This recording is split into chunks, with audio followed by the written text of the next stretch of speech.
Whether you like it or not, women rule the world. There is some concern about the economy right now, okay? And that is that after 3 years, student loan repayments will resume. And somebody asked me, do you think that that's going to be something that hits the economy hard? Now, this started off because all these retail companies that are coming out, Target, Walmart, Dick's, BJ's, Macy's, all of them came out with bad earnings and are basically saying, hey, people are stealing a bunch of our shit, so we're losing money, and people aren't buying as much stuff. Well, of course people aren't buying as much stuff. They're spending all their money on trips and experiences. Well, will this stop all these people from buying? Couple things to keep in mind, ladies and gentlemen. Okay, number one, credit card debt. Consumer credit card debt has just hit $1 trillion. The average APR is probably between 18 and 22%. If people are in debt at an 18 to 22% rate, you think they give a shit about their student loans at 5%? How does one go to get BJ's? Well, they're at discount right now. I think Dick's are cheaper. Now, for those of you who are new to finance, don't listen to anybody else. Pay down your goddamn debt. Start with your highest interest first, because you know something? The market is not guaranteed. Your health is not guaranteed. Sex is not guaranteed, even if you pay for it, trust me. But debt is guaranteed, and it will carry. So, take care of that. If you have too many credit cards and you don't know what to do, go to a credit union, get a consolidation loan. Learn your lesson first, pay it all off, cut up your credit cards, and pay one significant loan at a cheaper valuation than all of these one-to-one. But then again, I've already explained statement balance, transaction balance, and all other stuff. I'm not going to go through that. This is not the boring part, okay? People just want to see me draw something and then say some inappropriate joke. So, are they going to pay it back? Maybe, maybe not. But right now, when you're going through hell, you just keep going. When you're sitting on credit card debt that's rolling and compounding at 20% a month, you don't care about your student loan debt. Other people are going to say, well, I'll just wait for Biden to get reelected, and then they'll do the student loan forgiveness then. Others are just like, well, shit, I got other stuff to worry about. It's not my problem. Do I think it's going to cause a significant curveback in spending? No. Because like I said, if people are already spending money in debt up to their ass at that rate, they're not going to care about that extra payment that's coming in. They should have been paying it off for the past 3 years without interest, because then they could hit the principal directly.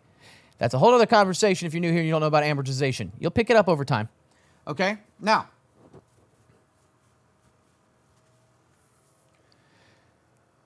whether you like it or not, women rule the world. Okay? To the everyday average person. I've said it before, I'll say it again. If you want to know where to invest, follow women. Okay? Not literally, but monetarily, figuratively. 80% of all consumer spending decisions are done or influenced by women. That's right. If you're married, you think she's letting you pick out the back-to-school clothes and supplies? Nope. Groceries? Nope. Let me tell you something. If my wife needs something from the store and she really needs something specific, she's going with me. She ain't sending me alone because she's pretty sure I'm going to get the wrong damn thing. Guys, I bet you didn't even notice the last time that your shampoo or conditioner was refilled, or that you got new hand towels, or that there was a new spray, Febreze spray in the bathroom or in the living room. Okay? That shit gets taken care of. And this isn't about, you know, hierarchy between male and female, roles or anything like that. It's just we're cavemen, men. We're still cavemen, okay? We're not as advanced yet. But either way, 80% of consumer spending decisions are made by or influenced by women. It's better that way. It's better that way.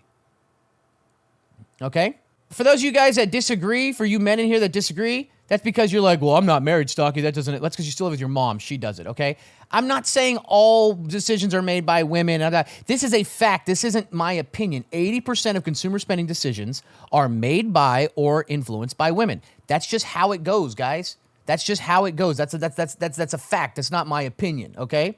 So, knowing that, you got to think to yourself, okay, consumer spending. Now, big ticket dumb items, that's that other 20%, okay? Your 33-inch mud tires, okay? All right? Your $20,000 customized beer pong table, okay? Those random parts you have in your garage that you think you're going to build a helicopter with, okay? Okay, yeah, granted, all right? But otherwise, that's where it's at. So now that we've said that, let's talk about where spending is taking place right now. We've seen a big shift, something we've talked about in the past. People ask me all the time, they say, Stocky, I've got money, what should I do with it? I'm like, pay down your debt, invest some, but also go enjoy your life. Go do experiences. Go skydiving. Go take a flight somewhere. Go hiking. Go rent a Lamborghini and go into Montana or the Autobahn. Don't kill yourself, maybe whatever, fuck it. You went out like a hero, but either way, enjoy yourself. Because here's the thing. If you try to save all your money now to take care of yourself in the future, well, guess what? Life has a funny way of getting in the way. Oh, you know what? I'm going to travel to so-and-so place and do all this when I'm in my 40s and like that. You get knocked up or you knock someone up when you're 23. That's different. Some drunk driver clips you. You're in a wheelchair. Okay, somebody gets cancer. All right, you change jobs and whatever, or maybe you just marry somebody or find somebody that you love and they just aren't the same interested. And you're like, you know what? It's not that important to me. Get it out of the way now. The future is not guaranteed. So, money is on YOLO spending. It's been on like that for a year, right? You only live once, and so everybody's spending money on flights and experiences and hotels and travel, yada yada yada. People stop buying things. Right? They're not buying things. That's why China's crashing right now. People aren't buying things. China has nothing to make because people aren't buying it. They're buying niche stuff. They're buying discount stuff, but they're not buying things in bulk. So everybody's putting their future on credit right now. Now, I know I'm getting down I'm going to reel it back here, okay? So we know that money's still being spent, but it's being spent on borrowed time and borrowed money. Interest rates are only going up or are staying up for a couple years. At some point, we are going to hit a wall. Okay? We are going to hit a wall. You are being lied to about how much inflation really is and how much unemployment and all that thing is. I shouldn't say lied to.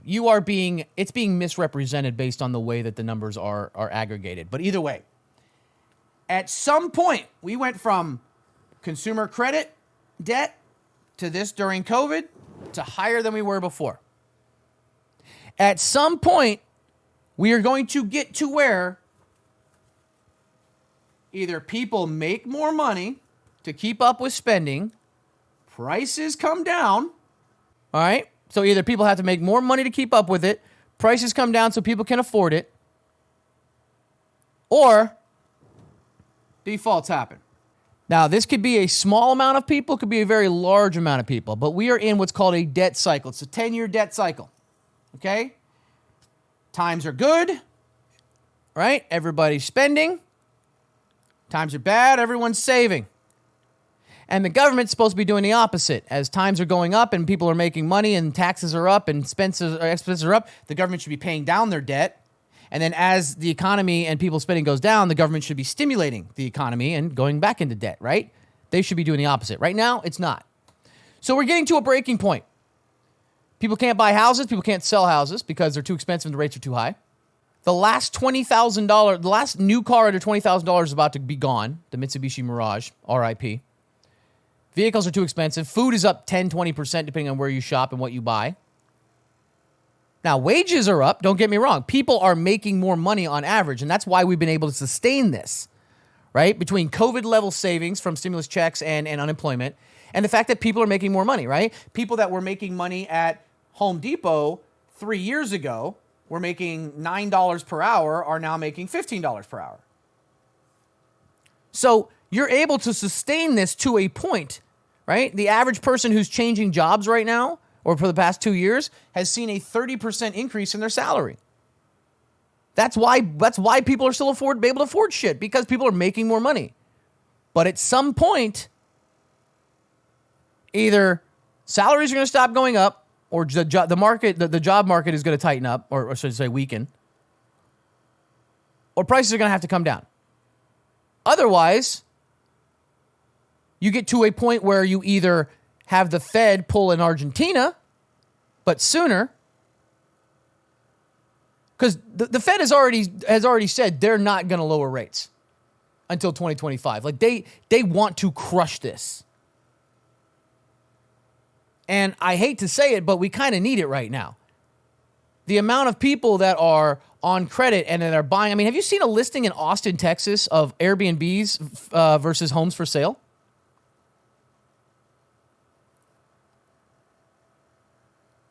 What's the solution? What can one do as a low-income earner?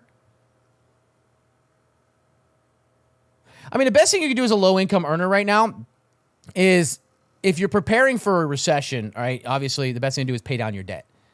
Like, the market's going to be there, and this idea that, I better put my money in the market because it's going to go up and I can make more money than I would if I had.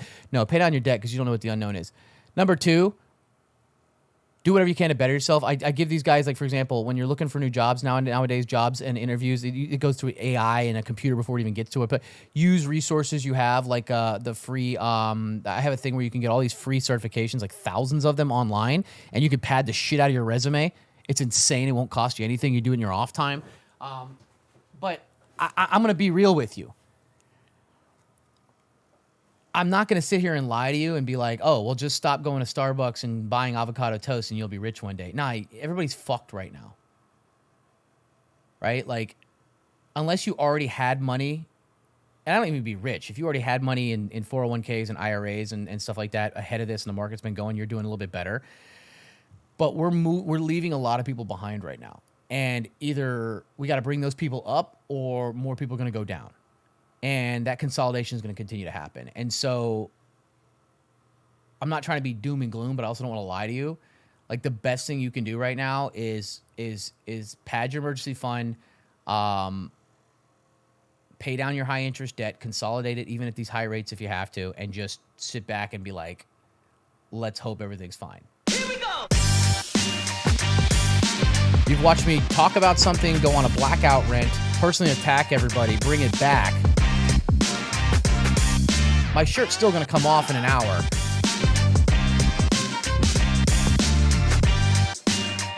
I'll see you guys tomorrow. Take care of yourselves. Don't do anything stupid.